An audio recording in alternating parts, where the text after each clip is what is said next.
But we begin tonight with Project 2025 and the Republican plan to impose repressive measures on every single one of us.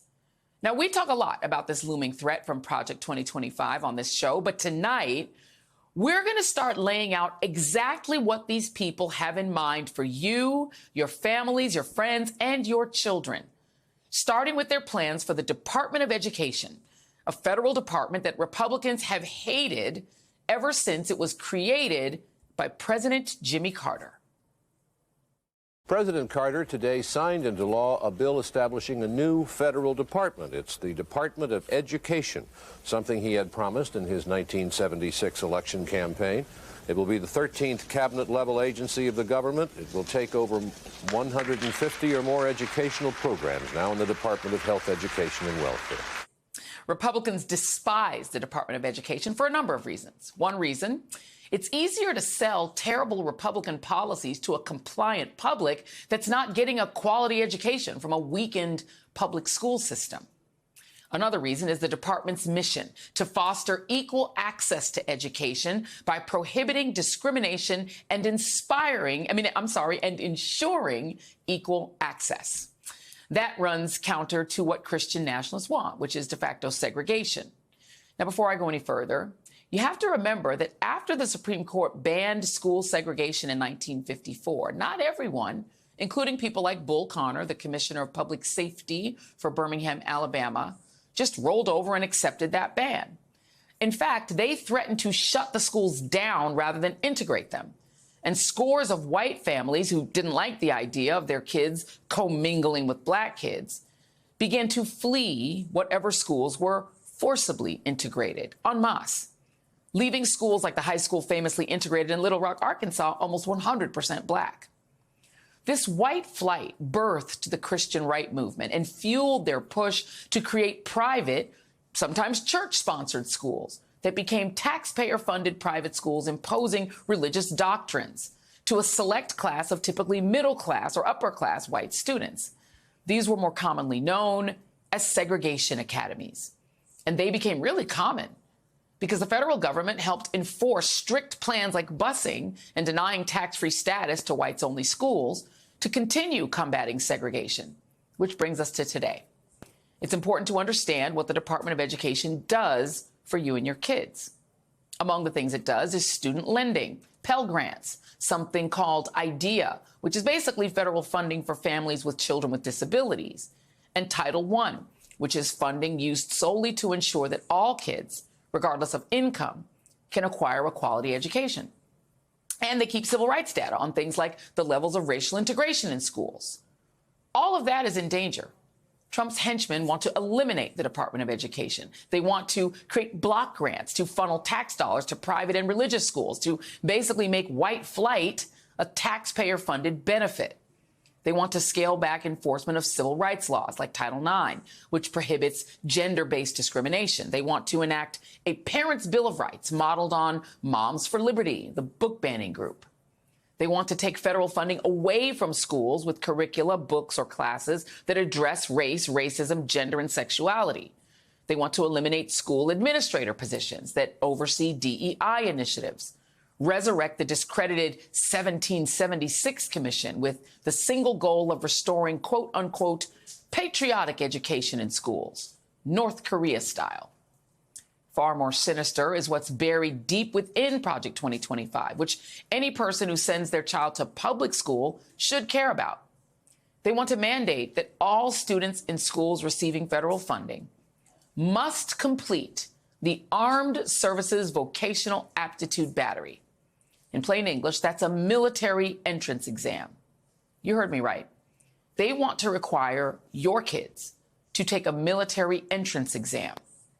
If you flip to page 134 of the 900-page Project 2025 manifesto, you'll read this proposal, and I quote, "To improve military recruiters' access to secondary schools and require the completion of the Armed Services and Vocational Aptitude Battery, the military entrance examination, by all students in schools that receive federal funding." And guess who would be exempt from that requirement, since they don't get federal funds? Private school kids. You feel me now? Look, my kids are grown adults, but do you feel comfortable having your babies handed over to the military-industrial complex so King Trump can use and discard them like old shell casings? Maybe sign them up to use on American streets to shoot protesters, because he's promised to do that. Or use them to round up brown migrants, to herd them off to the deportation camps that he's promised to build, or fight in his migrant fight club, or fight in some random war he starts to help out his friend Vladimir Putin or Kim Jong-un or whatever other madness he dreams up. Now, of course, Trump never mentions any of this because it's not exactly politically popular to tell the world you want to take money from poorer kids who want to go to college and take grants away from kids with disabilities and promote an education system styled on communist systems like North Korea, China, and Russia, or make school kids take a military entrance exam while letting the kids in segregation academies slide. But that's exactly what Trump and his Project 2025 friends want to do. Joining me now is Judd Legum, author of Public Information, and Megan Uzzell, Director of Strategic Initiatives and External Affairs for Democracy Forward. Thank you both for being here. Megan, I do want to start with you because Democracy Forward is doing a great service to America by creating something online that people can use to go through Project 2025 themselves. Can you just talk about that a little bit? You call it the People's Guide to Project 2025. Please talk about it, and then talk about anything I've missed, or if you want to add anything to what I've described as their plans for education. Thank you, Joy, very much. That's right. Democracy Forward has put together the People's Guide to Project 2025. Not everyone has to go read all 900 pages of it. We've done that for them. But what it really does is show and make accessible all of the great harms and threats to democracy that are contained in the extremist playbook. I mean, to be clear, Project 2025 is an existential threat to our democracy. And with regard to public education, all of the you laid it out so well in your introduction. The attacks that are contained in Project 2025 are designed to fundamentally disrupt and dismantle public education in our country as we know it. Public education is so core and fundamental to our nation's democracy. And I have the great fortune of being able to work with communities, families, students, teachers in states and cities across the country, where they're on the front lines of some of these, horrific ideas, and seeing firsthand the harms that are being, perpetuated in these communities, and then knowing that Project 2025 is really Moms for Liberty on steroids. Let's be clear. The people behind Project 2025 aren't seeking just to undermine public education. They're seeking to undermine our democracy, delegitimize, defund public education, roll back protections for marginalized groups, reduce funding for low-income students, expand school privatization, and ultimately eradicate the Department of Education.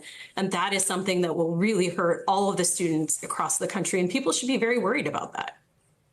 Yeah, and Judd, the pretense right now, the trick that Donald Trump is trying to play on all of us is to say, well, I don't know anything about that. Those people don't have anything to do with me. I mean, that's obviously something that rhymes with pull quit.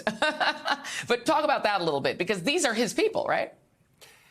Yeah, and I probably believe the fact that Donald Trump hasn't read this 920-page document. But, of course, that's the point. He is not a policy wonk. But if you look through, and in my newsletter, we did this, each individual author and the editors of each chapter, 31 of the 38 key authors and editors were members of his first administration, and the others are key outside allies. So what's going to happen, just like it happened in the first administration, if Donald Trump were to win, is that he may not be keying in on every single proposal within Project 2025, but these people will be back in those positions, and these proposals will be implemented because Trump is not focused on policy, he is focused on power. And that's why the document itself, whether or not Trump is familiar with each word, is very important, because it does represent the goals of the people who are aligned with Trump, who are deeply committed to enacting some of these policies, which are extremely radical. Yeah, absolutely. I mean, Grover Norquist once said that they don't care, whether the Republican president that they would like to have in office is, brilliant, intelligent, or knows anything about the tax policies he wants to put in. He just needs to have 5 working digits to sign the bills. And the Project 2025 people are like, well, we're the smart people. We're going to come up with all the plans, just like we came up with the list of Supreme Court nominees for every Republican president. He just has to implement and sign the bills. He'll play golf most of the time. Megan, let's go through, because we need just to go back to the Department of Education and how important it is. As of present, 49.4 million American children are in public schools. 5.5 million are in private schools. There are 95,577 public schools in America and 30,492 private schools. This is lots and lots and lots of American children who would be impacted if you got rid of the Department of Education. You're talking about Pell Grants. You're talking about kids not being able to get basic money for college. You're already seeing states implement their own versions of Project 2025. Alaska, Idaho, Utah, Wyoming, South Dakota, Iowa, Oklahoma, Texas, Louisiana, Mississippi, Alabama, Georgia, Florida, South Carolina, and Vermont have already rejected school summer food programs. They're already saying we don't want to feed kids in school. Nebraska initially rejected it. So this is already being implemented, right? School voucher programs are being rolled out in states, red states across the country, Iowa, Indiana, Ohio, West Virginia, North Carolina. Hey there, MSNBC fans. I'm Luke Russert, and be sure to join me, Rachel Maddow, Jen Psaki, Lawrence O'Donnell, Steve Kornacki, Joy Reid, and many more September 7th in Brooklyn, MSNBC Live Democracy 2024. Click on the link for ticket information. We will see you there.